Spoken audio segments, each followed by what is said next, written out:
రిజర్వేషన్ల మీదన చాలా రోజుల నుండి జరుగుతున్నటువంటి చర్చ ఏంటంటే తల్లిదండ్రులు ఒక తరానికి మాత్రమే రిజర్వేషన్లు ఉండాలి అన్నటువంటి పాయింట్ ప్రధానంగా చర్చకు వస్తూ వచ్చింది. బట్ అలా అన్నప్పుడల్లా అలా అన్న వాళ్ళని అదిగో చూసారా రిజర్వేషన్లు నాశనం చేయడానికి ఈ పార్టీలు కుట్ర పన్నుతున్నాయి అన్నటువంటి వ్యాఖ్యలు చేస్తారు. క్రిమీ లేయర్ అంటే రిజర్వేషన్ ఫలాలు అన్నటువంటిది ఒక తరానికి అందాలి.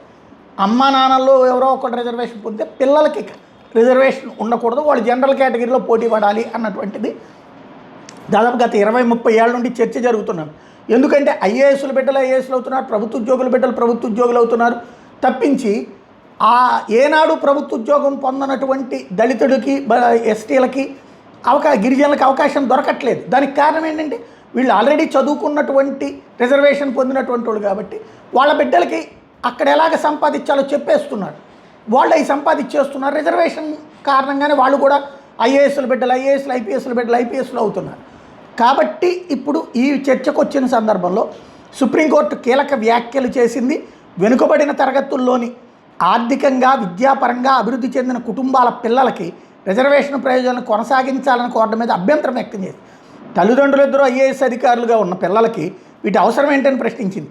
వెనుకబడిన తరగతుల్లోని సామాజికంగా విద్యాపరంగా అభివృద్ధి చెందిన వర్గాలకు క్రిమిలేయర్ రిజర్వేషన్ ప్రయోజనాలకు సంబంధించి దాఖలైన పిటిషన్ మీద విచారణ జరిపింది. తల్లిదండ్రులిద్దరూ ఐఏఎస్లు సమాజంలో ఉన్నత స్థితిలో ఉన్నారు.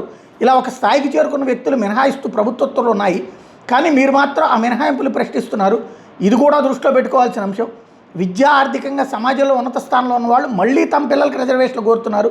ఇలాగే కొనసాగితే రిజర్వేషన్ వ్యవస్థ నుంచి ఎప్పటికీ బయటపడలేం. తల్లిదండ్రులు ఉన్నత స్థాయికి చేరిన తర్వాత పిల్లల పరిస్థితి కూడా మారుతుంది. రిజర్వేషన్ అమల్లో సమతుల్యత అవసరం అంటూ పిటిషన్ విచారణ భాగంగా జస్టిస్ నాగరత్న అన్నారు. రిజర్వేషన్ ద్వారా లబ్ధి పొంది సామాజిక ఆర్థిక సాధికారత తర్వాత తమ కుటుంబంలోని తర్వాత తరానికి అదే రిజర్వేషన్ పొందే విషయంలో ఎవరికి వాళ్ళు పునఃపరిశీలించుకోవాలని కోర్టు అభిప్రాయపడింది.